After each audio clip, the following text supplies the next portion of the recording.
Yes, students, welcome to Java programming class. So in today's class, we will start learning about the applet programming.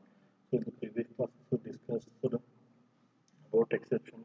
So what is exception, how to handle the exception, what are the different types of exception. Okay.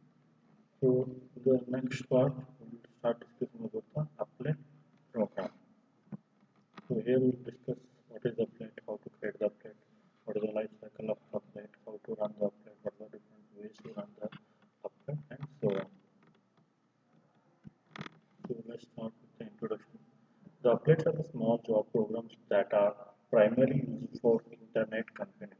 Okay, so this is a small Java program. The main purpose of this program is that internet compute. Okay, so these applets can be transferred over the internet from one computer to other computer, and you can run this applet program using applet viewer or using any web browser. Okay, so this uplink program can be transferred from one computer to other computer through the internet, or you can run these applet programs using applet viewer or using any web browser. So applet, like any application program, can perform automatic operation. So we can display the graphics, we can play the sound, we can accept the input. So by creating a GUI, so we can accept the input from the user. You can create animation, you can play interactive games using applets. These are the different things you can perform on the applets. Okay, there are two types of applets, local and remote applets. Local applet and remote applet. An applet developed locally and stored in a local system. Okay, suppose that if you develop an applet program and you store that applet program inside a local system, that applet is called as a local applet. So whenever web page is trying to find the local applet, it does not need internet. Okay, so when you are running such a local applet, so you don't require internet. Okay, for running purpose. Therefore, the local system does not require internet connection. Okay, the applet that resides in the local system is called as the local applet. And when you want to access such a local applet, so we don't require internet connection. A remote applet is that which is developed by someone else and stored in a remote computer connected to the internet. Okay, the remote applet is developed by some other developer and it will be stored into some remote computer which is connected to the internet. So if our system is connected to internet, we can download the remote applet onto our system via the internet. Suppose that, so if you want to download that applet that is developed by some other developer, and that is kept in the remote computer, so we require internet connection to download that applet.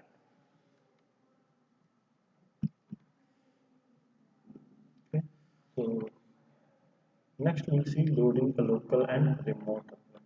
So local applet means the applet that resides in the local system, it is called the local applet. So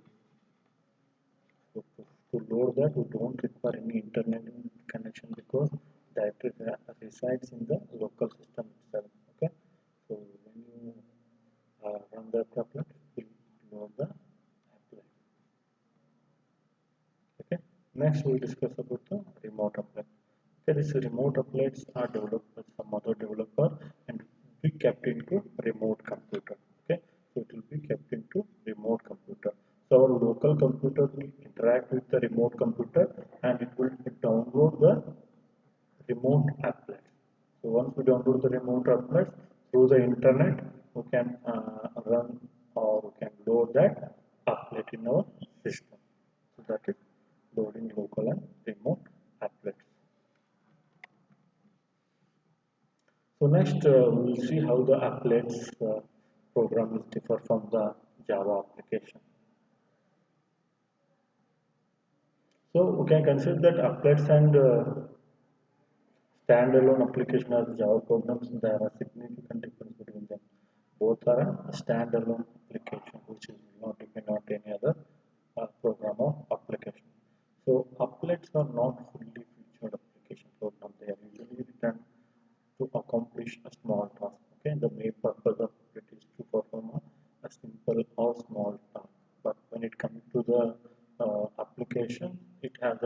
locals to do.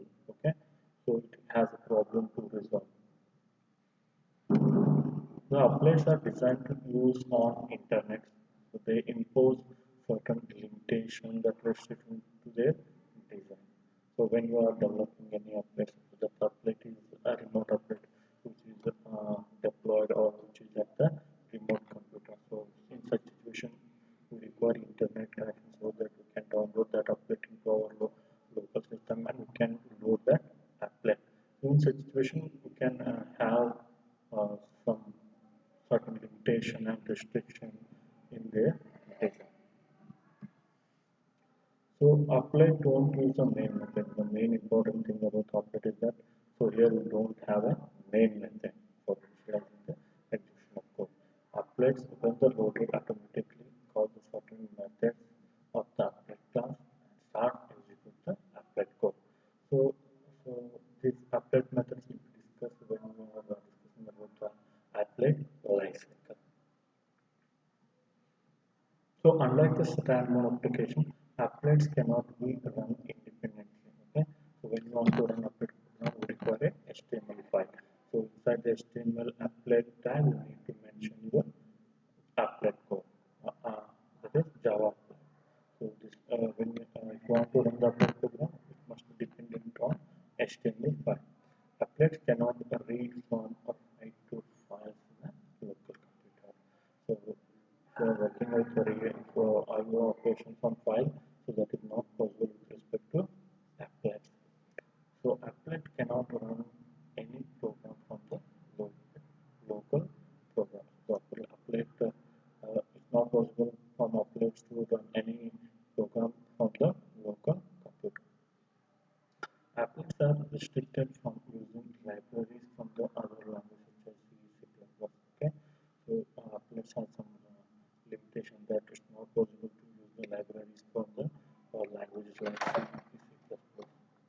So all these restrictions and limitations are placed in the desktop security system. Okay, so these are some of the differences between the applet and application. So next, we'll see how we can write or we can create the applet. So to create the applet, we need to know when to use applet and how an applet works and what sorts of features an applet has and ways to start when we first create our applet. So these are the things we must know before creating the applet. So we must know when to use the applet and how an applet works and what sort of features an applet has. So where to start and when we first create our own applet.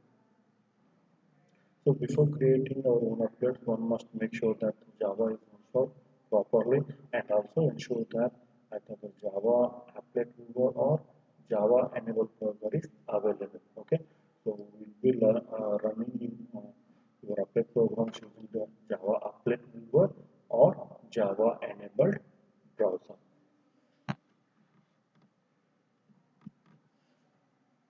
Okay, next, we'll see the steps involved in developing and testing the applet.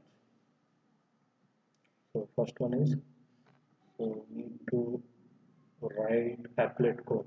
Okay, so that is nothing but building an applet code. So we need to save that file with the .java extension.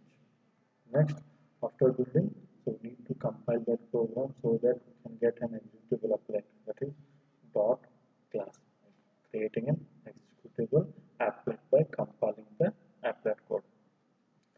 Next, we need to design the web page using HTML tag. Okay, so the applet program was using the HTML page. So we need to design the web page using HTML tag.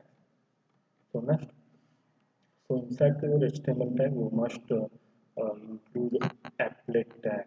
Okay, so we must include applet tag.